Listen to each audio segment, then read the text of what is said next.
thrill me. This show is part of the Thrill Me Podcast Network. Experience more on Facebook and YouTube.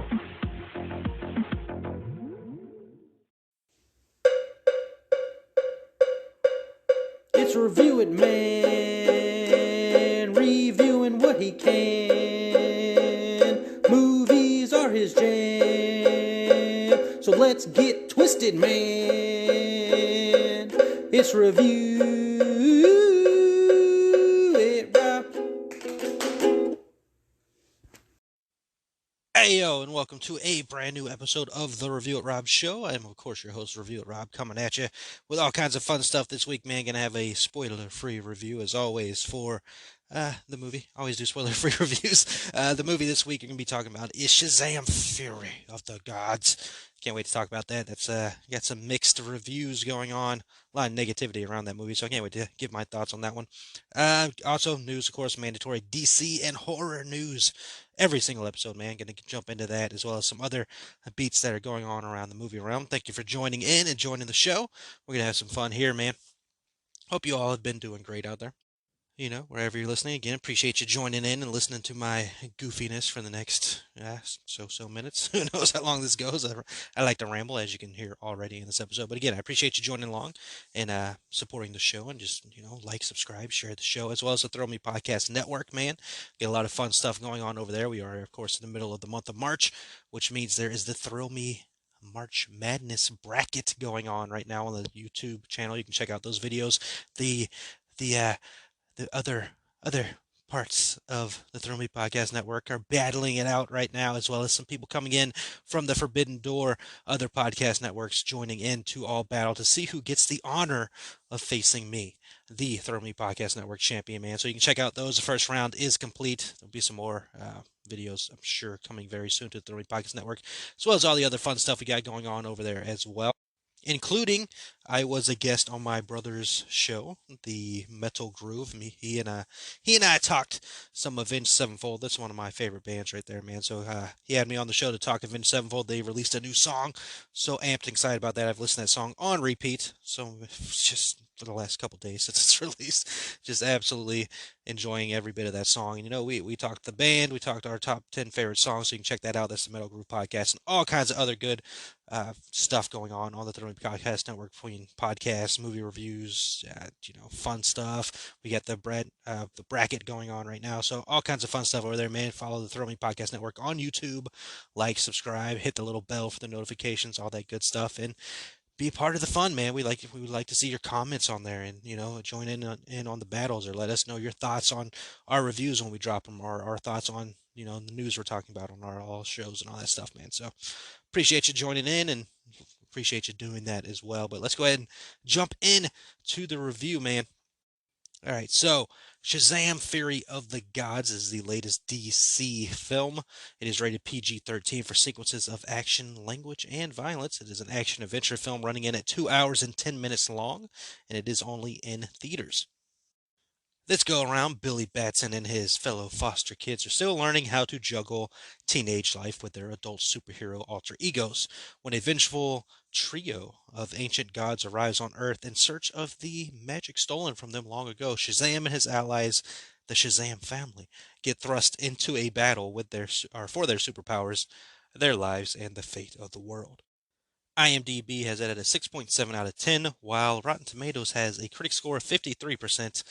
And an audience score of 87%, which, if you're keeping track, that is better than Ant-Man on both sides. So what are my thoughts? I just had to throw that in there because, again, like I said, the negativity all around DC all the time, but that Marvel movie, which it's gotten its fair negative reviews as well, but not as badly as, Shazam's getting attacked, which is the trendy thing, I guess, to hate DC films. But nonetheless, let's go ahead and jump into my thoughts on the film itself.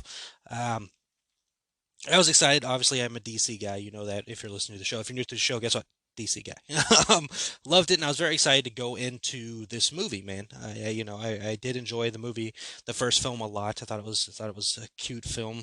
Good comedy, good action, good story going on in the first movie. So I was excited about the second one and seeing how things go. And I like the way Zachary Levi works with the character and all that stuff. I mean, now of course there's questions you can bring up about how when it's Billy Batson, he's really moody and depressed and all that stuff, and then when it's Shazam, he's more of a goofy teenager.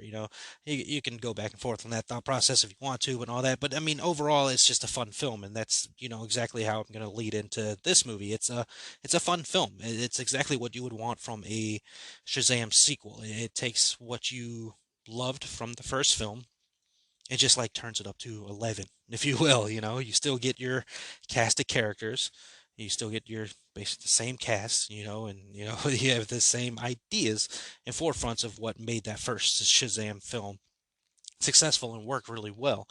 You going into there and then you turned it up. Now you get this trio of villains, which again, if you listen to the show, if you follow me on social medias or anything like that, I love Rachel Zegler. So I was like, very excited when I found out she was cast in the film and that she was going to be one of the new characters here for the movie. And she's absolutely fantastic as well. Lucy Liu and Helen Mirren are great. I mean, the whole cast across the board does the job very well. Big difference here, big difference, however you want to look at it. Mary is now played by the same actress. In the first film, they had a different actress playing Mary in adult form. Now, of course, Mary's 18, so I guess that's the idea there. They didn't really explain it, but I mean, if you put two and two together and use your old noggin there, you're like, okay, she's now 18. Of course, she's going to be the adult version because she's legally an adult, right? So Grace plays Mary, both you know, both of them, and she's great as well. The whole cast again is very well, but I thoroughly enjoyed the movie. Like the movie is very enjoyable. It hits like again on the same beats that the first film hit on, but on a much grander scale and a larger scale because they're fighting this big battle. In the first film, they did have a good battle with monsters and all that stuff, and somebody trying to get the power. And this movie, we've got this trio coming in who like freaking, we want this magic back. The magic was stolen from us. We want it back. And they're fighting for that and everything. And it leads to some interesting storylines that go on throughout the film with the trio and, the Shazam family and all that.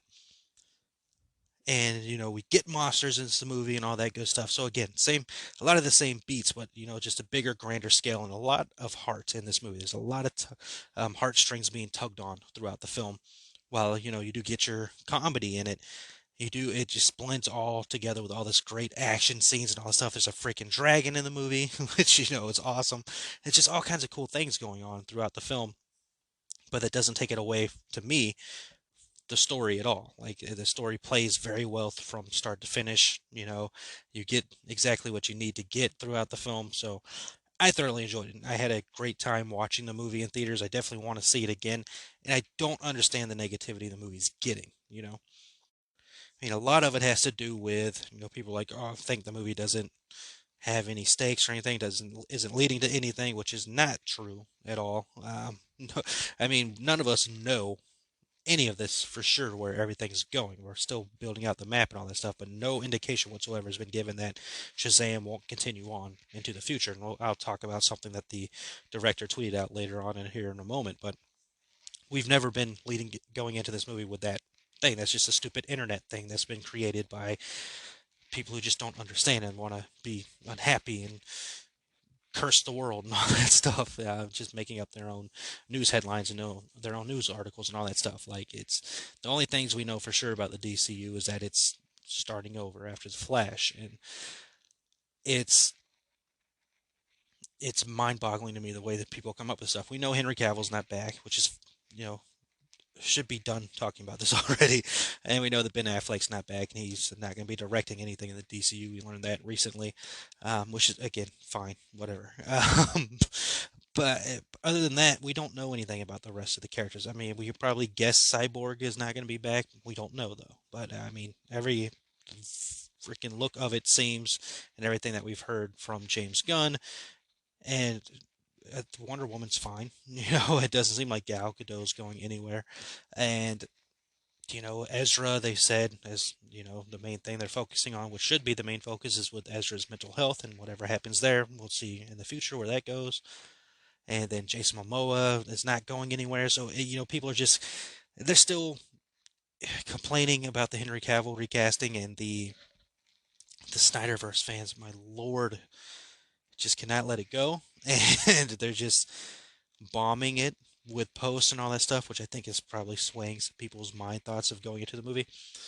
And it's just sad to see. It's just it doesn't make any kind of sense whatsoever why this movie would get any hate. Because, like I said, it is just as good, if not better, than the first film. It depends on who you ask, which way. But I enjoy this movie more than the first film. That doesn't mean the first film was bad. It's just there's more in this movie that grabbed me.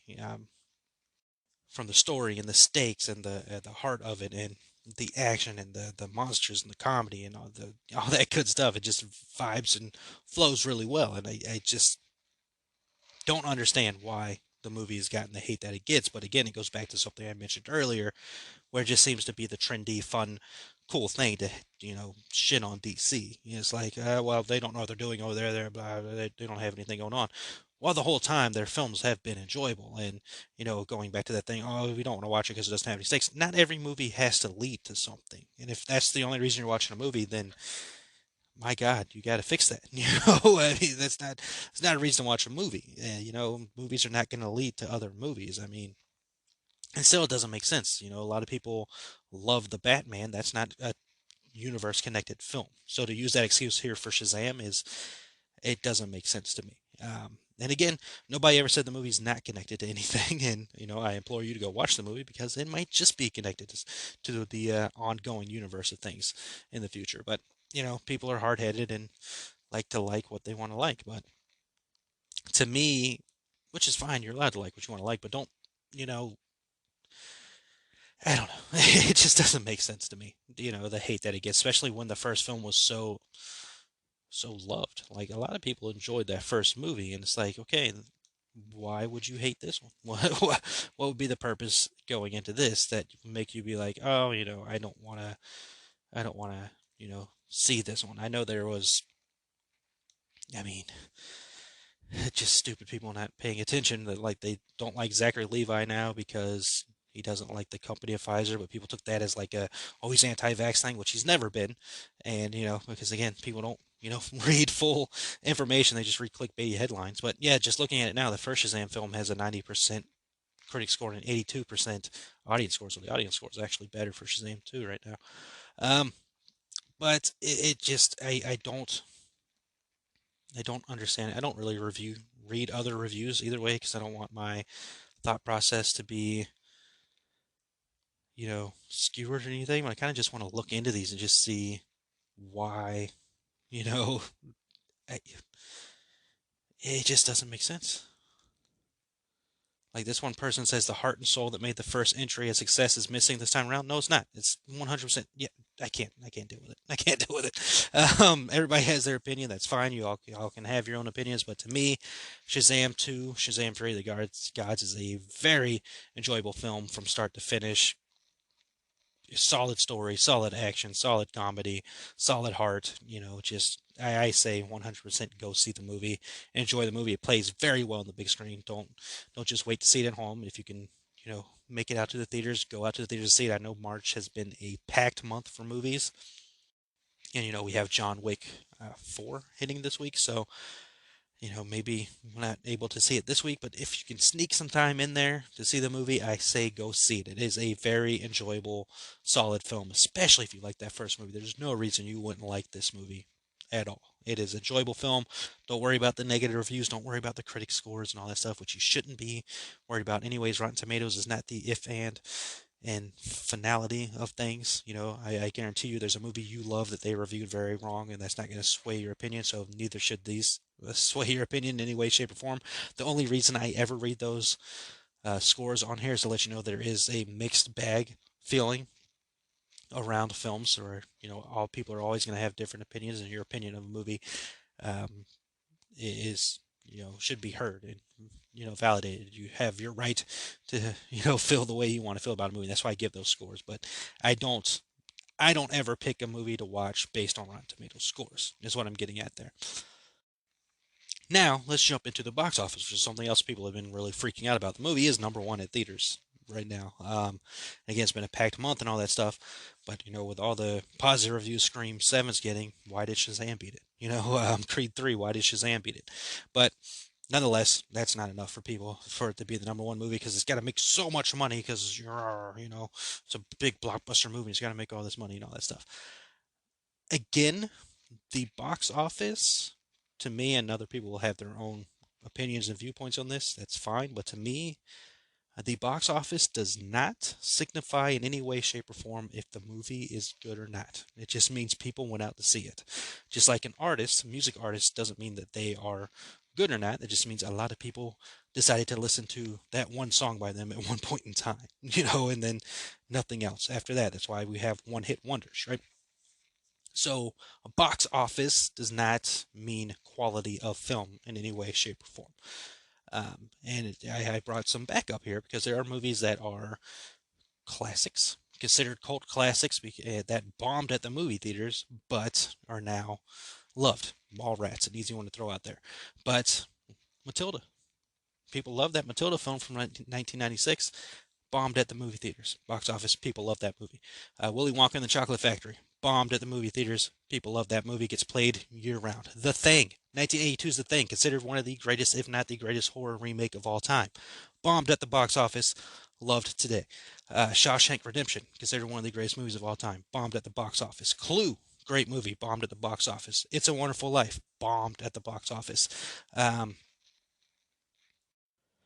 how about these two movies? Wizard of Oz. Considered an all-time classic movie. Bombed at the box office. Christmas Story, played year round, every Christmas, 24 hours on some networks. Bombed at the box office. Loved. And how about Hocus Pocus, a movie played every single year during Halloween, multiple times throughout the Halloween season. Bombed at the box office, but people love it. So why is Shazam doing bad at the box office mean the movie's bad? It doesn't. It's just a bad press article, clickbaity world that we live in now that causes all the things. I just named a bunch of movies that are loved, replayed all the time, shared all the time, people talk about all the time, people love all the time, put them high on their rankings, that all, quote, bombed at the box office. So again, while you shouldn't be paying so much attention to critic scores on Rotten Tomatoes, because those things could be bought out, and either way, should not gauge you on whether you see a movie or not. Also, the box office of a movie should not gauge you on whether you should see the movie or not. Again, movies, music, any kind of art form is all subjective in how we want to feel about it. I know I do a show where I'm reviewing things. It's my review, it's my opinion, it's my thought. I never tell anybody not to see a movie because we all have differing opinions, and that's fine. That's awesome. I just don't get this mentality to hate this movie and a lot of DC films by all means just because they're different than Marvel. It's always been a different vibe between the two, and it should be fine. And people loved the Batman last year, and people loved the Joker film.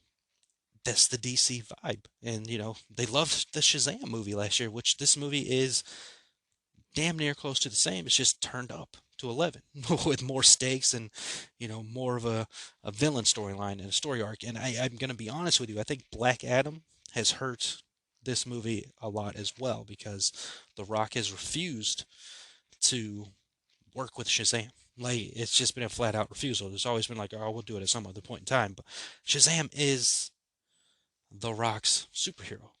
Black Adam is Shazam's villain. Those two should be fighting each other. The Rock's like, we don't want to do it. The Rock's putting a negative light on Shazam by saying that. And then, of course, Black Adam didn't end up doing the best, and now that seems to be gone, and which might be a good thing because I like The Rock, but I did enjoy that Black Adam movie, but I think his ego is just a little bit too big and he's too focused on Black Adam versus Superman as opposed to what it should be, and that's Shazam versus Black Adam. It's just a negative aspect, and that's why I'm glad James Gunn's coming in to help put some kind of direction and force into this because it just seems all skewered and mashed up and mixed around and all that stuff. And now we're going to have, Gunn and Safran working to make it more of a collective thing going on over there. So if I can leave you with anything here as far as Shazam 2 goes, don't pay attention to those scores. Don't pay attention to the box office. Both of those don't matter.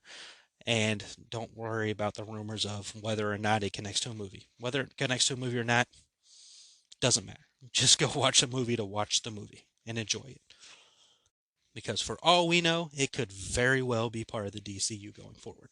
I personally very much enjoyed that movie, and I do say go check it out and enjoy the film as well. Just give it a fair shake. Now, I did mention earlier that I was going to talk about what the director, David Sandberg, had to say on his Twitter today after this, and bear with me here in a moment. So he goes, it's all his wording on Twitter. All right. So on Rotten Tomatoes, I just got my lowest critic score and my highest audience score on the same film. I wasn't expecting a repeat of the first movie critically, but I still a little surprised because it's a good film. Which, this is me jumping in. It is a good film. Right, back to him. He's like, oh well. As I've been saying for a while now, I'm very eager to go back to horror as well as trying some new things. After 6 years of Shazam, I'm definitely done with superheroes for now. Just to be clear, I don't regret any even for a second making the Shazam movies. I've learned so much and gotten to work with some truly amazing people. Will forever be grateful that I got to direct two of these. They they've been very challenging but valuable experiences. One thing I've really been looking forward to is disconnecting from the superhero discourse online. A lot of that stresses me out so much, and it will be nice to not have to think about that anymore. And Rachel Zegler gave him a heart in response, which love her, by the way. Um, yeah, the discourse online, the online discourse, and again, a lot of it's coming from the Snyderverse fans, and some people say that's unfair. It is 100% truthful. They are some of the absolute negativity that is surrounding a lot of DC right now. Is always restore the Snyderverse this and restore the Snyderverse that, and I can't believe you fired this person. Poor James Gunn can't share a picture of his dog or his wife and their wedding without somebody commenting and calling him a horrible person. And why did you fire Henry Cavill? Which, guess what, he didn't. He didn't fire Henry Cavill. Henry Cavill never had a contract to continue playing Superman. That was The Rock. So point your blame towards The Rock. But nonetheless, it is. I understand him wanting to step away from the just absolute negativity that is surrounding. Like, comic book fan base needs to understand the films will never, ever, ever, ever be like the comic books, and they got to get over that. They need to understand that the Snyderverse is not the main focus anymore. Pretty much gone. Maybe it'll come back at Netflix at some point in time if they want to do that. Fine, whatever, but it is not the main focus anymore. We're moving in a new direction. You gotta let it go, which is tough because they whined and cried and complained and fought to get the Zack Snyder Justice League film released, and they saw that that did eventually end up happening. So they're still going to continue doing this, which I enjoyed Zack Snyder's Justice League a lot. It's a fantastic experience to watch. If we get other chapters of that, cool, awesome, fine, but move on.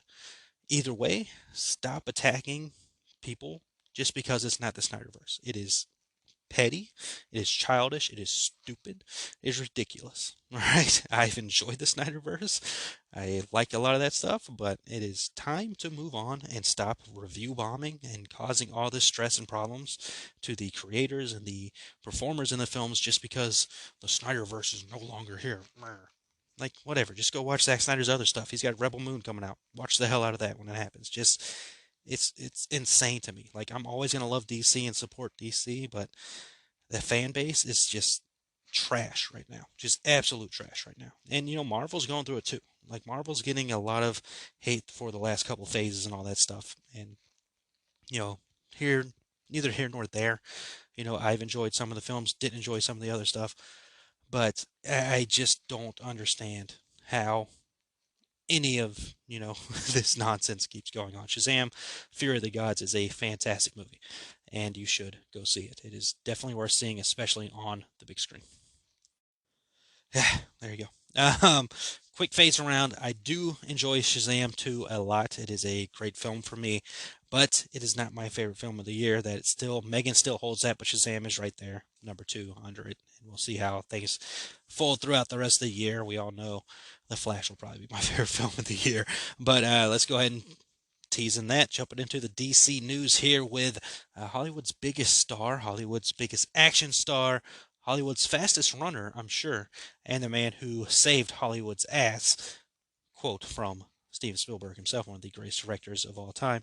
Of course, talking about Tom Cruise. He saw the Flash film, man. So he had a meeting with Warner Brothers Discovery CEO David Zaslav, which I want to know what that's about. I want to know what they're meeting about. Is Tom Cruise going to be the Batman? Probably not. But is Tom Cruise going to do something with Warner Brothers and maybe the DCU? That would be amazing.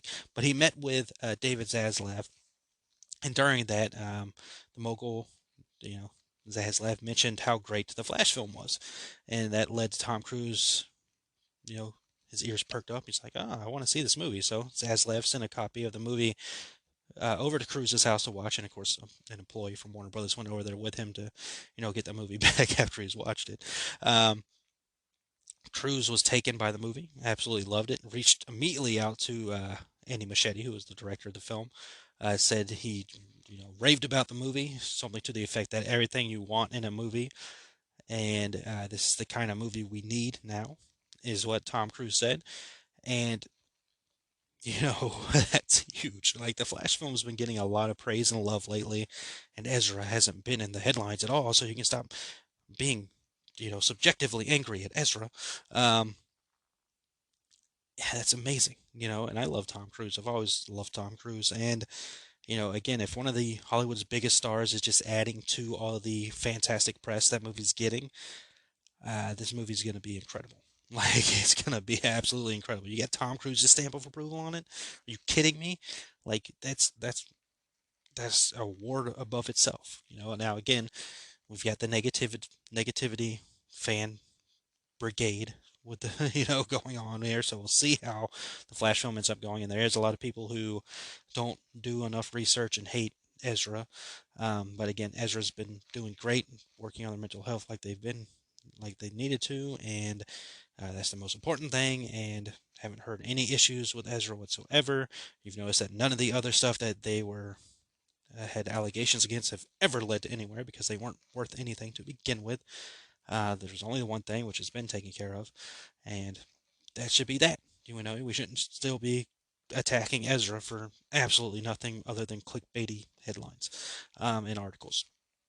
So I can't wait to see the Flash movie. I'm so excited for the Flash movie. I can't even begin to explain to you how excited I am for this movie. It's my favorite superhero. I love Ezra Miller. Got no problem saying that. Love Michael Keaton. Can't wait to see Supergirl in this movie. Sasha Kelly looks amazing. Just can't wait to see all the stuff this movie gives, man. This movie's going to be a big time freaking film. And I plan on seeing it so many times in theaters, man. So many times. I need to get that Regal pass because I'm going to watch this movie a lot in theaters. But that's awesome to see Tom Cruise, absolutely loves it, man. Tom Cruise is a movie guy. And, he's a movie fan. And again, he saved the movie world. So, it's, it's a big deal if Tom Cruise enjoys the movie. So can't wait to check out that. All right, going back over to negativity verse on Twitter. Somebody commented to James Gunn that he has to stop putting his wife in every DC project, to which Gunn responded, "The only DC movie I've ever cast my wife in was The Suicide Squad." And of course, she was in Peacemaker. I had nothing to do with the casting of any other movie. Anything else that was shot a year or so ago while I was deep in Volume 3, which he's talking about Guardians of the Galaxy, but I know some of you are deeply in need of reasons to hate, which is true. Like the just endless need to hate things on social media makes you want to hate social media. Like it is so stupid. David Ayer, who of course directed the other Suicide Squad film, quote tweeted that and said, "The high road of positivity and creation will always win." Ayer told Gunn that he has the hardest job in Hollywood and that he's making it look easy and fun, which he is. James Gunn has been doing a great job with all the stuff he's doing. I mean, this man is probably one of the busiest mans, if not the busiest man in Hollywood right now, between getting the DCU going as well as, Guardians of the Galaxy 3 is coming out this year. He's doing his swan song to the Guardians that he's got to get ready for as well. So, negativity on Twitter. Who wouldn't know? Let's see. Zack Snyder is teasing a full circle Darkseid announcement arriving around April 28th and 30th. He's been sharing pictures of Superman. He's been sharing pictures of Wonder Woman. He's been sharing pictures of Batman. And then I saw something before recording it. I haven't seen this by Zack Snyder's Twitter. I haven't seen him release that. But apparently a screening of Man of Steel and Batman vs. Superman is taking place in California, as well as Zack Snyder's Justice League in IMAX at Universal City Walk from April 28th to April 30th. Tickets go on sale Friday. The event aims to raise funds for American Foundation for Suicide Prevention and the Autumn Snyder Tribute Fund. Snyder will also host panels with mystery guests, plus posters and shirts designed by Jim Lee will be available for purchase, which is possible. Again, I haven't seen anything from Zack Snyder's social medias on that. Maybe it's come up while I'm recording. I don't know, but before I recorded, I didn't see it anywhere. But you know how people are. They're taking this. We're getting the other chapters to Zack Snyder's Justice League and all that stuff. Highly doubt it. I am still in highly doubt it, man. If it happens, cool. But why? We don't. I mean, we can Elseworlds it, sure. You know, you can Elseworlds it, but at the same time, if Affleck's done, right? Affleck just seems like he doesn't want to do it anymore, and I mean, Cavill will probably come back to play Superman, but if Gal is still Wonder Woman in the DCU, and Ezra's still the Flash in the DCU, and Jason's still Aquaman in the DCU, if they're going to be in Elseworlds films, that's not going to make sense, right? So, who knows? I don't know. I have no idea. But, that has led into some, God, negativity, man. Negativity. What can you say? All right, whatever. Coming from DC, let's go into the horror spooky talk realm. Variety is reporting that Guillermo del Toro is doing a Frankenstein movie on Netflix, which already, sign me up. Guillermo del Toro, amazing director. He loves Frankenstein. Just like when Rob Zombie did The Monsters, he loved it, grew up watching it, and he, did good as far as I'm concerned. But Guillermo del Toro doing a Frankenstein movie, come on. That's amazing enough already, but there's more. There's more. Apparently, the cast will include Andrew Garfield. You know I love Andrew Garfield. Oscar Isaac and Mia Goth. What a casting. Are you kidding me? That's going to be one of the best movies ever. I mean, how could you not love this with Guillermo del Toro's vision on a Frankenstein movie, and you got this amazing freaking cast to it? Printing money over there, man. Printing money. So I can't wait to see that. That'll help Netflix for sure. Let's see. Universal Pictures will release Jordan Peele's fourth movie in theaters on December 25th, 2024. Ooh, Christmas movie. Wonder if it'd be like a Christmas horror film. That'd be awesome. Jordan Peele's done some good stuff, man. I've enjoyed all three of his horror films already with, Get Out, Us, and Nope. And can't wait to see what else they got. December 25th. That's interesting. I hope it is like a holidays, horror film.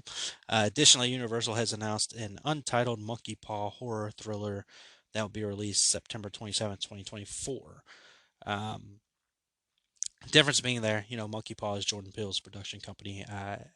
It sounds like that's just going to be, a horror film by them, not directed by Jordan Peele, which happens. I believe like Candyman, right? Maybe talking out of turn. I may have to Google that, but the Candyman movie, I know Jordan Peele produced it. Obviously, he did not direct that movie. That movie was directed by Naya DaCosta. Screenplay with Jordan Peele, whose production company Monkey Paw also produced the movie. So look at there, man. Universal, Jordan Peele have of course a deal signed together to where they're working on multiple projects, and there's two right there coming in 2024 alone. That's got some interesting stuff going on, man. I can't wait to see how that turns out. Like I said, I've enjoyed Jordan Peele's work, man. I can't wait to see what else he brings for us. Apparently, he and Corey Feldman are tight, man. Hopefully, Corey Feldman's in one of these things. Let's see. Smile. You may have heard of it. One of the biggest horror movies, if not the biggest horror movie last year, is getting a sequel apparently, which I do like, man. Truth or Dare 3. I can't wait. I kid, of course, but I did really enjoy Smile. I enjoy Truth or Dare as well, but that might just because Lucy Hale's in it. Love me some Lucy Hale. But Smile was a very enjoyable horror film last year, and I do like the idea that they're doing a sequel for that. I can see it. I can enjoy that as well. Director for Smile, Parker Finn, has signed a multi-year first look deal with Paramount Pictures, so good for them. Can't wait to see what else they bring out here, man. But a Smile sequel, I like it. Now, as far as the sequel that's announced as well, which I'm not sure about, and I don't know how this happens, but to be fair, I have not seen the movie that is the first film that is getting a sequel here. So maybe they did leave it open-ended, or maybe it's just another uh, story that they're following. But the makers of the Vertigo thriller film Fall are plotting a sequel after the film became a hit on Netflix. The film follows best friends Becky and Hunter, who their whole life are about conquering fears and pushing limits, but after they climb 2,000 feet to the top of a remote abandoned radio tower, they find themselves stranded with no way down. Um, Vertigo, that's a old school Alfred Hitchcock movie, very good. And, the fear of heights and all that stuff. That's what Vertigo is. And the movie sounds interesting. Again, I haven't seen it. It's on Netflix. I can probably check that out and get back to you with my thoughts. But I I don't know how you make a sequel to that movie. Again, maybe I just need to see it to understand it, or you can make like a sequel and it just follows two other people. But I don't know. That's an interesting aspect that they're gonna have to go into and make that work. But a movie's a success over there on the Netflix, so why not, man? Why not go ahead and strike while the iron's hot, as they like to say. Let's see. Faces of Death is getting a remake and will star one of my favorite actors, Dacre Montgomery, Stranger Things or the Power Rangers movie, or Elvis. He was in Elvis as well. Barbie Ferreira, who's in Euphoria. Have not seen that show, but a lot of people do seem to enjoy that show. Those two will star in the film. The new plot revolves around a female moderator of a YouTube-like website whose job is to weed out offensive and violent content, and who herself is recovering from a serious trauma that stumbles across a group that is recreating the murders from the original film. But in the story primed for the digital age and age of online misinformation, the question faced is, are the murders real or are they fake? The original Faces of Death, released back in 1978, that movie was pretty controversial, if I remember correctly. Infamous, if you will. So a lot of people weren't sure if the movie was showing real footage of real death or not. That movie was met with a lot of, again, this is the 70s, man. So, horror films were treated much different back in that time than they are, now. Cool. I mean, I'm going to see it obviously because Dacre's absolutely one of my favorite actors. I think he is a fantastic freaking actor, and I'm always excited for anything I see his name on because that man delivers. So excited to check that out. Let's see. Scream Talk, Melissa Barrera, who played Sam Carpenter in the Scream films, the latest Scream films, wants Salma Hayek to play her mom in the sequel. Now, if you remember, if you followed along with the Scream films, the mom to Sam and Tara, Tara, I always want to call her Tara, is unknown. We don't know the mom. We don't know. There's theories out there. I saw one on TikTok recently where the mom is walking by in the background. You can see Billy move his eyes up, and the scene I'm talking about where he and Sydney are talking in the school, like she's running and she runs into him and he's like, I got fingerprinted, and you see him look up in the background at two girls running away. And that's kind of run into like a TikTok thing of that, oh, maybe she's the mom because, I think the age for Sam is what, she was born in 97 or something like that. So Christina Carpenter. See, Samantha Carpenter was born May 1997. 5 years later, her mother became pregnant again and gave birth to their younger sister, Tara Carpenter. So, we haven't seen the mom. Is it possible that she could be in the next movie? Yes, of course it is. The Scream is known for doing stuff like that. Bringing in the long lost family member, the long lost mom, or something like that. And a mom that we don't see is always got, some kind of story line up in there. Sydney could probably come back. She's like, my mom's dark past ruined my life. I'm not going to let it ruin yours. She comes in and saves the day again. I can already see it, man. Do you like that idea more than Stu coming back? Because, I don't know, man. I'd go. I might be leaning more towards the Stu thing. And I know a lot of people don't like that, but, it's a slasher film. What are we expecting here? I mean, people come back from the dead all the time. You gotta have a killer come back from the dead. Scream doesn't really have that, and they've never had that. Right? I know Billy's like a ghost or whatever in the movies, but he's never come back. So yeah, no, a killer's never come back in the Scream franchise. So in slasher films, the killer always comes back, right? I believe Randy said that in one of the movies as well. So be on the lookout for Stu, man. I don't think it's necessarily over. I mean, just throwing it all out there and all that stuff. I mean, he had a TV dropped on his head. I mean, he's probably pretty messed up. But who knows? Who freaking knows at this point? Who knows? They can do whatever they want with their franchise. They can set it to space for all I freaking care. Let's see. That's the it for the spooky horror news. We're gonna jump into the other bits of news before we close this bad boy out here. Let's see. Academy Award nominees Florence Pugh and Andrew Garfield, two of the prettiest people in the world, have now found a project to co-star in. They will be starring in We Live in Time. Plot details are being kept under wrap, other than it being described as a funny, deeply moving, and immersive love story. As I mentioned with Dacre a moment ago, if Andrew Garfield's name is on it, I am watching it. Love Andrew Garfield to death, and so much so, I remember these two presented an award together during the Oscars, and I'm like, these two need to be a couple. I said that to myself, which hopefully neither one of them are in a relationship in real life. I don't want to bring that negativity around, but they just have amazing chemistry together. And they're two extremely talented performers, so those two in a movie together is just going to be amazing. Let's see, Quentin Tarantino has apparently put together his final project, and it is titled The Movie Critic. This will line up, of course, with the director's previous claim that he would retire after making 10 movies. Now, of course, you're like, that adds up to more than 10, right? But he considers Kill Bill Volume 1 and 2 to be one single movie. Apparently, this movie, The Movie Critic, will take place in Los Angeles in the late 1970s and will follow a female lead character, is all we know at the moment. I hope Tarantino doesn't retire, but at the same time, if it makes him happy and leads to other things for him to do, that is awesome. More power to him. I thoroughly enjoy Tarantino films. They are, different tastes for different folks, but I've enjoyed Tarantino's work, and my favorite movie by him is still Death Proof. What a movie! So yeah, if this is his last movie, it's gonna be amazing. Quentin ain't gonna go out with no stinkers, man. He's gonna put something out there that'll be fantastic. So can't wait to see that. Let's see. Late Power Ranger star Jason David Frank's final film, Legend of the White Dragon, will be getting a theatrical release. The film is releasing on what would have been the actor's 50th birthday. Sadly, Jason David Frank did take his life last year. If you need help, please seek help. For suicide is not the final answer, man. Look for help out there.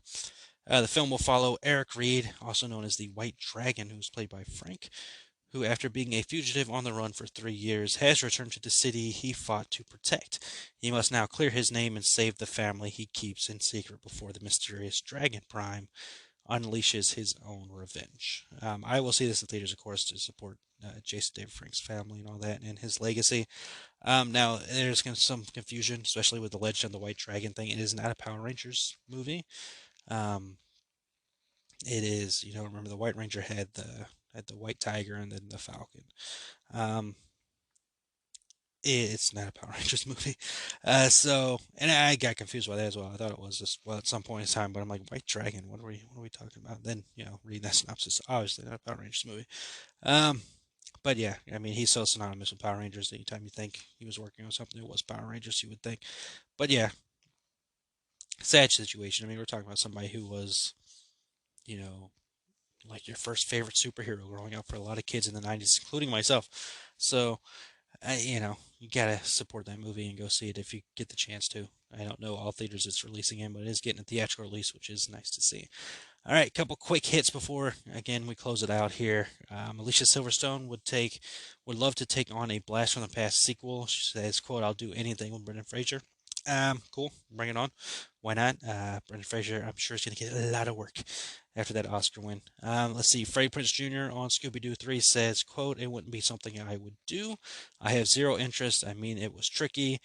It wouldn't be for me, man," end quote. So it looks like Freddie Prinze Jr. not interested in doing a Scooby-Doo 3, which I don't think anybody's really clamoring to get another Scooby-Doo film. I've enjoyed the other two movies, don't get me wrong. But seems like he doesn't hate the past of the Scooby-Doo films. He just hates the making of it, if you will. Let's see. Good Burger 2 is happening. It's been greenlit over at Paramount Plus with original stars Keenan and Kel returning. The plans to debut on Paramount Plus later this year, which is awesome. I can't wait to see that. Love Keenan and Kel. Again, if you grew up in the 90s, you loved Keenan and Kel, boy. So excited to check that out. And final bit of news here, Peacock has ordered a Monk reunion film with the original series stars and creators returning. That's going to be interesting, man. I used to watch the Monk show on reruns on USA Network. Had a good time with it. Follows a, I guess, a detective, person who likes to help solve crimes, but he's very obsessive compulsive and very germophobic, and it leads to some interesting situations. Fun show, man. Check out Monk if you haven't checked it out. Interesting show, to say the least. And most importantly, go see Shazam: Fury of the Gods. Don't listen to anybody's take except for mine. Just kidding. But go see the movie. It is worth seeing in theaters for sure. That's gonna do it for this episode. Oh, quick review: WWE 2K23 is officially out. I've been playing that and loving every single second of it. Easily the best looking WWE game I've ever played. Possibly the greatest WWE game I've ever played. I don't like the running or the movement with the character too much, but like everything else is just flipping amazing and freaking fantastic. Love that game so much, man.